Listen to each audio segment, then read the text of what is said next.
Melting glaciers and rising seas in Greenland, raging fires in Northern California, the relentless drought in Somalia, and the disappearing Amazon forests.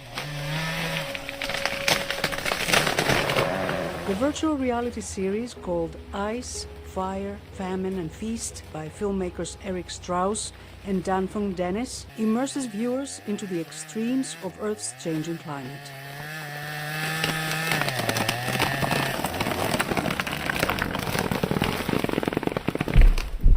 Hopefully when someone watches the whole series, drives home this idea that there's no hiding from this. This is coming for all of us. Regardless of where we live or what our income is, it's going to affect everyone, and that hopefully drives home the urgency that this is something that all nations need to really pay attention to and start combating. At the festival's headquarters in Washington, D.C., viewers get a 360-degree view of the effects of climate change through VR goggles. Some people have a very visceral physical reaction where they jump or they kind of yelp because they're very surprised by what they see. And other people, I think, are very reflective and, can even be sad depending on the content.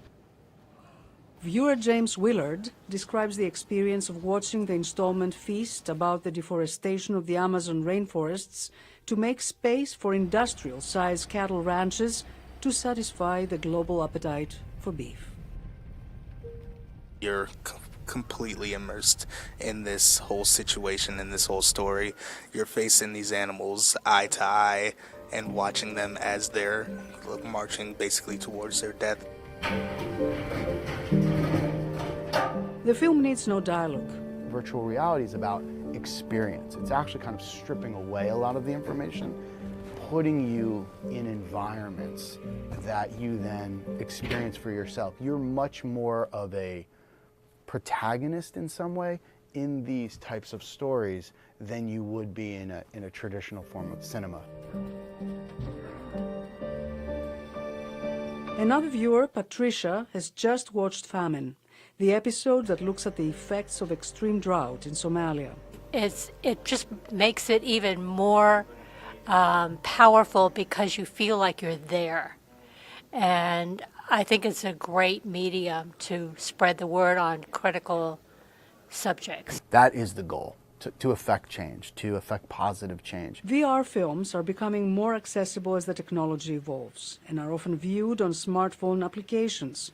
But VR programmer Ken Jacobson says watching them through a virtual reality headset is still the best way to experience them. I think there'll continue to be developments in the technology of the headset, so pretty soon people will not be so conscious of the headset, and also the optics will improve. But can virtual reality ever replace the traditional 2D or even 3D films? I think that it's going to add another aspect to how we're going to experience movies and such, but I don't think that it's going to take over. Virtual reality, I feel like, can be very dangerous at times because you're completely immersing yourself within this story. Some people will be able to take it and then take off the goggles and then live life as normal, but some people might not be able to do so. So, yeah, I don't think it's going to completely take over. Penelope Pulu, VOA News, Washington.